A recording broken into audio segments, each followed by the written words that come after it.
Welcome to Legal 123s with ByrdAdatto. Legal issues simplified through real client stories and real-world experiences. Creating simplicity in 3, 2, 1. Welcome back to another episode of Legal 123s with ByrdAdatto. I'm your host, ByrdAdatto, with my co-host, Michael Byrd. As a business and healthcare law firm, we meet many interesting people in various stages of their business. This season, we get to focus on the high-stakes implications of selling a business. Brad, this season's theme is the Hitchhiker's Guide to M&A. We've been guest-heavy all season. We've brought in different professionals to offer their experiences and perspectives on M&A. Today, Brad, one of the few times this season we're on our own, so we need to behave ourselves and not rely. We don't have anyone to rely on. Oh, man, no guess. That makes me sad. Well, for those listening for the first time this season, Michael did throw out a vocabulary word, M&A, which stands for mergers and acquisitions, which is fancy legal talk for the buying and selling of a business or the assets of a business. And Brad, we often will guide our clients on the importance of employee policies and patient-related policies in conjunction with their practice. Oh, sorry. I dozed off with your discussion starting an episode on policy talk, Michael. Well, in case you were not sleepy enough, Brad, training. You like training relating to these policies falling asleep is another important element. And we are often at a loss trying to recommend good training programs or videos for our clients to implement their policies. Hey, Riley, can you call 911, please? I think I just sprained my neck. My eyes just rolled up my head so fast. All right. Well, you inadvertently just played right into my hand, Brad, because Okay. I read an article recently Okay. about how employees at Microsoft are hooked on the company's internal training videos. I think they need to get up from the desk more often, but how is this possible? Well, so apparently, and this goes back a while, but they have training videos that are built like a TV show. Okay. It's called Trust Code, and it has flawed characters, dramatic cliffhangers, and even has fans worldwide. Well, keep going, but I'm just still hoping our audience is still listening. Well, you have to at least be a little curious. Anyone that's ever watched a training video, Trust Code launched in 2017. Okay. One of the star characters is Nelson, and he's played by an aspiring actor named Devin Badu. And if you don't recognize that name, it's probably because you shouldn't, because Devin is mostly does TV commercial work to support himself as he is trying to catch his break. Yet, he is a star of massive magnitude inside Microsoft for his role in Trust Code. Poor Devin. His biggest fans are coding nerds. Hey, Brad, let's not put people in the coding box, but yes, I guess that is what Microsoft does. So apparently the employees have watch parties. Okay. They have T-shirts made with Devin Badu's image and even viral memes. Oh, man, it's worse than I thought. So you have to acknowledge that it's pretty impressive. And we talk internally with our clients and or internally with our team and externally with our clients just about the importance of an employee engagement. And that's why this article jumped off the page. Is like, how did you get people to not just watch the training videos, but to take it to that level? And so I love how they took a necessary and, yes, boring compliance requirement in training and turned it into something amazing. And it made me start to wonder, Brad, what have we done here that has been a really cool employee engagement thing? Do you have any favorite ideas of things we've done at ByrdAdatto? We've done a few, and I'll just give two. The first one is the annual offsite where we actually close the firm for 2 full days, and we basically have a chance to do leadership and training and education and wellness with our clients. I mean, with our team, and understand, audience members, this is the entire staff. This is not just the attorney. So everyone is going with us, and often we've done this throughout the areas of Texas. We actually one year went to Colorado, and of course, my second favorite one is the annual Halloween party where the entire firm dresses up because they're voluntold to do that. I mean, you can't get fired if you don't, but who wants to find out.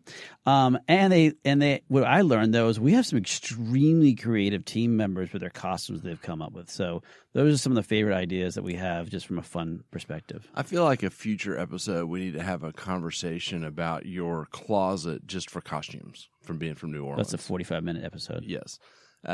Which is the reason we have the Halloween, so you can get out your toys to wear.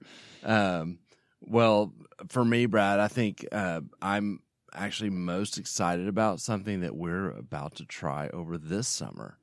We are launching a 4-day work week. Mm-hmm. Our team tends to be in a constant state of redlining. I mean, we are super busy and pretty intense work here at the firm. So we've been looking for creative ways to support our team's wellness, and our management team was inspired by a study out of England on the 4-day work week. And the premise of the study is that your vision for your business can remain the same, and you can accomplish wellness by moving in the right way to this 4-day work week. So we're pumped, and we actually believe it will improve our service level to our clients while giving everyone a 3-day weekend every week. I'm all in. Well, Brad, you helped shape the policy, so you don't need to tell everyone that you're in. Okay. But I'm glad you support it. Yes. Well, and I will say this. I'm really happy from our conversations we have with our employees and staff and our team. They're all real positive about the few conversations I've had with our clients. They seem real excited about it too. But how does the employee engagement talk connect with today's story? Oh, Brad, of course it connects directly. So, we've been talking so far about the positive things we do for employee engagement.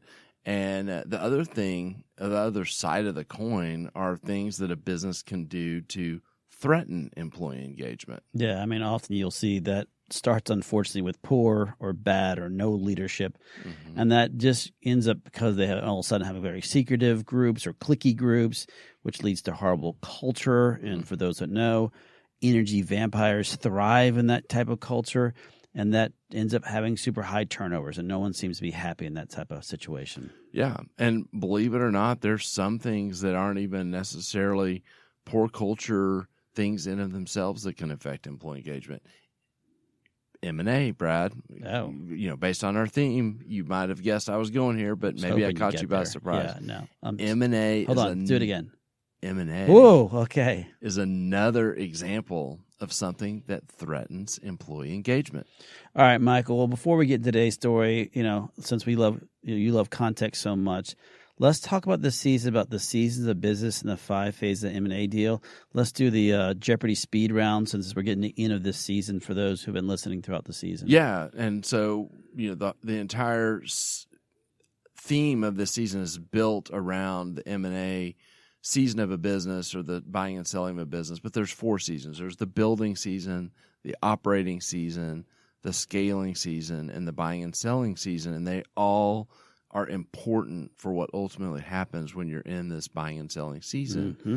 And they fall into somewhere in the deal flow or the timeline of an M&A deal that we call the 5 phases. And you have the build up to the LOI, mm-hmm. Then you have due diligence, and then you turn into the definitive agreements, arrive at a closing for the sale, and then the post-closing obligations. For today's show, we're going to focus on one of the, and I'm going to use air quotes, Brad, ancillary agreements that are developed in the definitive agreements phase. Man, you got a lot of words going out of your mouth, ancillary, definitive, but I believe we'll get into it in the story about what everything you just said, right? Yes, okay, we will for let's sure. Go then. Yeah. Today's story centers around the sale of a gastroenterologist practice. All right. That's a very strong word already in this podcast, Michael. And for those who don't know, that's a specialist that has expertise in disorders and diseases that affects the digestive system. Very smooth, but I noticed you didn't say back the word. What word? Yeah, I can't say it, so we'll move on. We'll call it gastro from now on. There you go. There we go. Our client in today's story is a physician in this practice. However, Brad, he is not an owner. He is the star associate for the practice who outproduces all the other associates and actually outperforms all but one of the partners. We will call him Dr. Gasman. Oh, man. I'm calling a penalty here. Just because you have the sense of humor of a 13-year-old boy, you can't just go low-hanging fruit here, Michael, and naming someone in our story that happens to be a gastrosurgeon. I just hope we don't have a story anytime soon on a proctologist, because you might go back and steal a name from the old Seinfeld episode, which rhymes with gas man. Yes. Fusilli Jerry, I believe. Well, I'm going to just translate what you just said, Brad. And I think you think that my name is so funny that you won't be able to hold it together the rest of the show, because mind is going to start going crazy on immature things, like you just did, by the way, with the Seinfeld thing. You couldn't handle. You rejected me and added on to it. Yeah, that could be true. Yeah. Okay. Well, we also don't want to disappoint Riley. No, we don't. She's in here. Yeah. And so I'm going to change. Okay. We will call our client Dr. Rainmaker, because he makes it rain with his production at the practice. Yes, and I'm glad, since we're having name game here, that you didn't go with Dr. Thunder. But Rainmaker works. But now I'm afraid to ask the name of the actual practice. I'm regretting even coming up with a suggestion, because you can't handle yourself. We will call the practice Anacott Gastro. This is an ode, Brad, I know you already know, to one of your favorite 80s movies, Wall Street. And while we're at it, the name of the private equity company that is buying Anacott Gastro, we will call Blue Horseshoe. Blue Horseshoe loves Anacott steel. First, I'm proud of you that you keep getting back to the old movies. Riley, I think it's finally wearing off on him after working with this guy for over 15, 16, 17 years. Second, for those who don't know, Blue Horseshoe is a code name for Gordon Gekko, the character from the movie Wall Street. And Anacott steel is the stock he likes, and it's code for Gordon Gekko is going to put Anacott steel into play. Okay. Well, back to the story, Brad. I think we're on track. All right. We have to start with this. Dr. Rainmaker loved working at Anacott Gastro, and he was loved by the practice. Awesome. Dr. Rainmaker was seen as a future leader of the practice and someone who would help buy out one of the senior physicians. Yeah, and for our audience members that might not know this, a typical medical practice and a typical day-to-day interaction between the physicians and the staff, they really don't distinguish between who's a partner and who's an associate physician. They treat all the physicians basically the same at the practice, because physicians are expected to make medical decisions that are consistent with the standard of care. And additionally, a lot of closely held practices that a young associate physician would often be invited to management meetings, even though they don't have a voice, but they get to hear what's going on, and they may discuss with the owners their thoughts. Yeah, and that's exactly what was going on with Dr. Rainmaker. At the time that the letter of intent was signed between Blue Horseshoe and Anacott Gastro, Dr. Rainmaker was 10 months away from becoming a partner. This would have been worth millions to Dr. Rainmaker had he been an owner at the time that this closing was going to happen. Awkward. So how did they handle this conversation with Dr. Rainmaker? Well, let's start with the main point. The partners of Anacott Gastro felt bad about the timing of the deal, Brad. Oh, that's good. But not bad enough to cut Dr. Rainmaker in as an owner. Oh, so sorry, but not sorry. Yeah. And at the same time, Anacott Gastro wanted desperately for Dr. Rainmaker to stay, because Anacott Gastro would have the purchase price cut by millions if Dr. Rainmaker did not agree to stay. Yeah, and this is a big deal in M&A deals. Post-closing, the buyer is going to want the production to remain the same at the very minimum, but they're counting on the production increasing under this new management. So the overall valuation of purchase price can be a big factor if someone like Dr. Rainmaker's production also just goes away, which would mean that the purchase price, Michael, as you kind of referenced, would go down. Yeah, exactly. And to that point, Blue Horseshoe actually also really wanted Dr. Rainmaker to stay, because he represented the most long-term continuity to the revenue production. As all the other owners, all the owners were 5 years from retirement. So even though the purchase price would have gone down, if he wasn't going to stay, they would have been less excited, because there was this guy that was going to be the future leader and the continuous kind of production of continuity for years to come. Yeah, and that's complete nightmare for the buyer, and I guess in this case the seller too, if they couldn't keep one of their main young guns who's going to help continue to drive the revenue in this case and continue to help grow the practice probably. So what did they propose to Dr. Rainmaker? Well, so the good news is that both Anacott Gastro and Blue Horseshoe met with Dr. Rainmaker right after the LOI was signed. That's great. They explained the situation and made assurances that Dr. Rainmaker would still be eligible to become a partner in a year. Oh. They also promised a raise. Nice. They were kind of pouring it on from a recruiting perspective, but not really sharing a ton in terms of contract or even specifics. Well, okay. So when did Dr. Rainmaker call the firm, or I guess in this case you? The week of closing. Wait, what? Wait, why? I'm confused. Yes. So even though it started strong with this recruiting, you heard me mention earlier, I put in quotes ancillary documents. You call it a fancy word? Yes. Well, fortunately or unfortunately, employment agreements and things that are really important to a deal are kind of side things in a deal. Everyone is focused on the definitive documents that will effectuate the sale and the cash coming in. And so then sometimes they don't get the attention that's needed. And so this is Dr. Rainmaker was presented with an employment agreement where he learned for the first time what his compensation, what the rest of the opportunity would look like. And, a healthy raise was involved as well as an egregious non-compete. Would you like to know what that was? Please tell me. Statewide non-compete. Oh, yeah, that seems real reasonable. Yeah, in a big state. Oh, yeah. Yeah. Have you ever heard of Texas? I've read about it. Yes. It's a really big state, and that's not enforceable typically. Okay.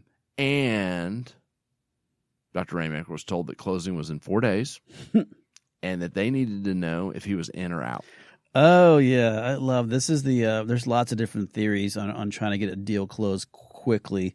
And so it's not uncommon for the big players, the train's about to leave. If you want to hop on, you got to get on. You only have a few hours to get there. We've seen the situations where they're trying to, basically what they're trying to do is have some urgency to get something closed. Like if this doesn't happen, you're out. And we actually have someone that we always say, well, he's about to leave the country. So if we can't get this deal done, the deal's done and it's dead. And we'd be like, does DocuSign not work in Europe? I think it does. Yeah. Yeah, it's crazy. And as I mentioned, there's a ton of moving parts to these transactions. We've talked in other episodes about the definitive documents, and these, quote, ancillary documents often get put together at the last minute. Communication may not be the best, and they're kind of panicked to get the deal done, and so they try to strong-arm it and not – because they don't want to delay closing. And so they just try to force people to sign. Yeah, well, I guess besides doing the speed round of getting engaged by Dr. Rainmaker, how did you handle it once you were engaged? Well, yeah, and it felt really rushed. Everybody was rushed because it was, the train's leaving message. So the first thing we did was identify Dr. Rainmaker's plan A and plan B so that I could understand, does he have a plan B if the train leaves without him? And how desperate is my new client to make this work? And then does he even want to stay given this circumstance?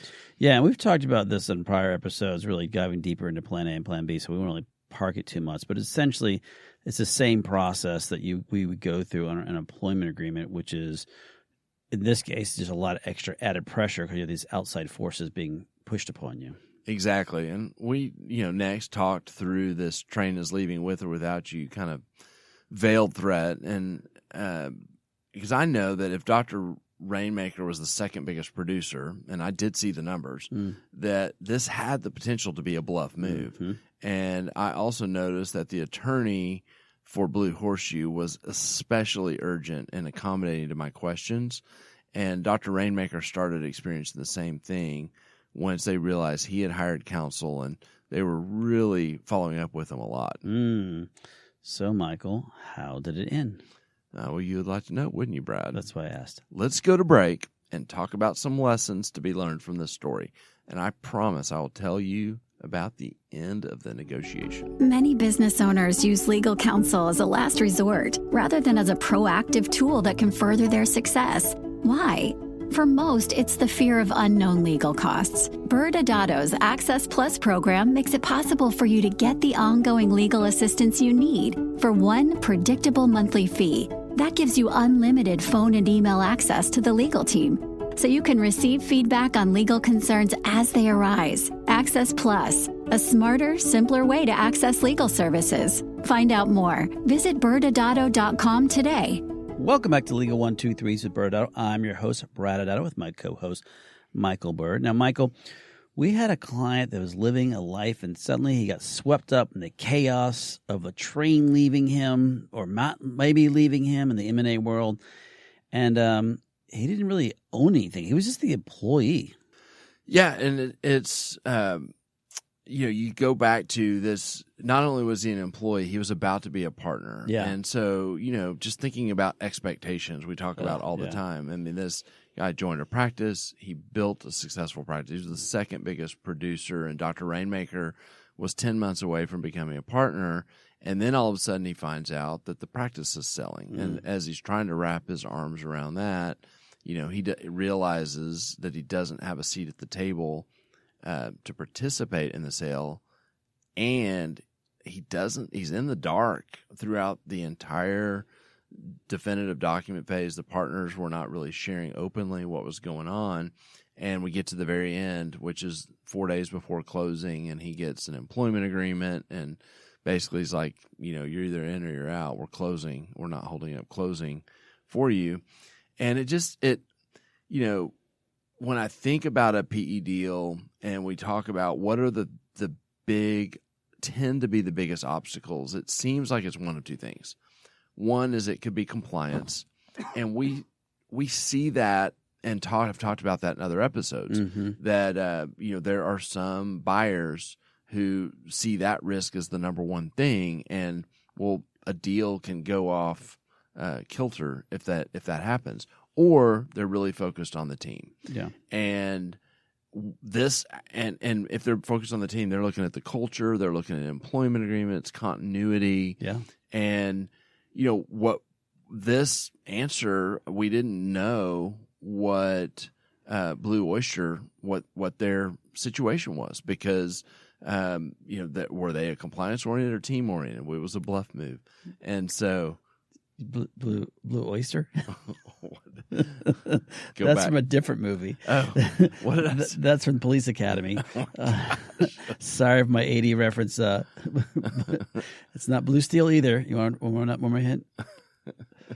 Blue Horseshoe? Blue Horseshoe. There you go. Okay, so where do I want Michael's to start? 70 years old, people. Okay. Well, and I think, to where you were going, which is this is a hard conversation in the sense that you have these team members that are out there, and a lot of people will ask us, Michael, well, when should they have that conversation? And the easiest answer we can always give them, well, it depends. But I can say not 4 days before you're trying to close it, like in today's story.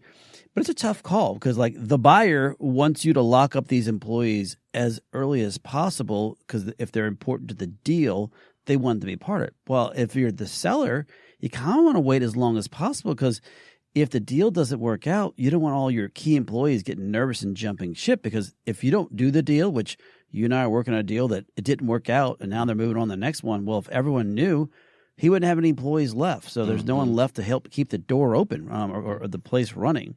And these deals are really dependent on the information. Well, first, it's dependent on your team as how they'll handle it. But in your story, the deal failed or maybe failed because of timing. I think you have a story actually on that. Yeah. I mean, it was weird here with Dr. Rainmaker because he did know early on, and then they waited till the last minute, and we didn't know whether they were bluffing because they really cared about the team thing, or they were more on the compliance side and would really move on without him. But to your point, Brad, we had a deal just a couple of months ago where we were not doing the deal itself, but we'd done compliance work. They called us to help look at the MSO model as they're getting ready to close. I started asking questions, and I'm like, okay, well, how is the doctor, the physician owner? You're asking them questions. I mean, come on. I'm sorry. I was like, how does he feel about this? Because this is, a big shift, and they had not told him yet. And this was also within weeks of closing, like 2 weeks before closing. And the physician ended up bailing when they did tell him, and this was kind of the thread that led to this whole deal falling apart. Yeah. And again, so that's the tough part, because you don't want the deal to collapse. But especially if they're not a true owner, or if they're an outside employee, like a medical director in certain states, it gets really complicated in those kind of circumstances. So let's try to, right before we went to commercial, when you so really didn't answer my question, what happened with Dr. Rainmaker? Well, so first, they were bluffing Brad. They really wanted him, and it's not. The bluff wasn't to try to – they just wanted to get the deal closed. Yeah. They were running behind. And then the moment he was, getting counsel and asking questions, they were bending over backwards to get it done. And so we're like, okay, well, we may not have a seat at the table, but you can give us a signing bonus. And so he got $1 million signing bonus. It's a good signing bonus. From 0 to $1 million. Yeah. He got a $300,000 increase in his comp. Nice. And they accelerated his path to partnership to 6 months. And so it was considering what was presented to him, obviously that's a fantastic deal. Yeah. It's still far short of what he would have received had he been an owner. And so it was probably a reasonable outcome for someone that was that important to the deal. And it was probably a little bit atypical that he was able to negotiate this. We don't usually have these confluence of circumstances where you have that much negotiating leverage. And actually, the fast timeline to closing ended up working in Dr. Rainmaker's favor, because they really folded to make it happen and gave him way more than they may have. Yeah, and I think, if you're really taking at least some thoughts away from not only just this story, any practice, when an outside buyer is coming in, they really want to see what's repeatable, what team members you have that they can bring forward, and how will they play under this new, under the new umbrella that they're being brought into. And so having a great team is important, but the ability to move them to a new organization is also important. So a lot of times you have to look at those employment agreements. Are those employment agreements assignable? In this particular case, that obviously it was not, so the physician had a voice in it. If it was assignable, he actually wouldn't have any voice, because they could just assign it without his ability to object to it. And this is another piece, which is to get the deals closed, as you referenced, all these ancillary agreements, they have to be done. You can't close and after the fact go back to him as a post-closing obligation, ask the number one producer, or in this case the number two producer, hey, you got to come with us now. And they're like, no, you already closed. I'm not coming. And now, that could even be worse, because it goes back to the whole production piece that they're talking about. So this is something that happens prior to closing. And the part that's the most delicate is, when do you have those conversations? And you and I have been in those rooms where certain key members find out, like your office manager might know early on because they're helping with the due diligence. And then you start diving down to other high-level individuals who are trustworthy.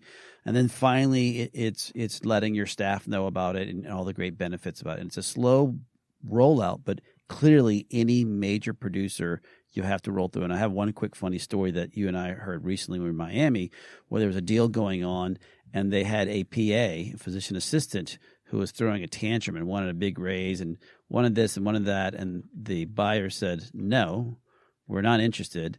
And so the PA put in their resignation with the group they were with. And 2 weeks before closing, the PA realized that they weren't going to call her bluff, came back and said, oh, I unresigned. They said, no, thanks. We actually already found someone else.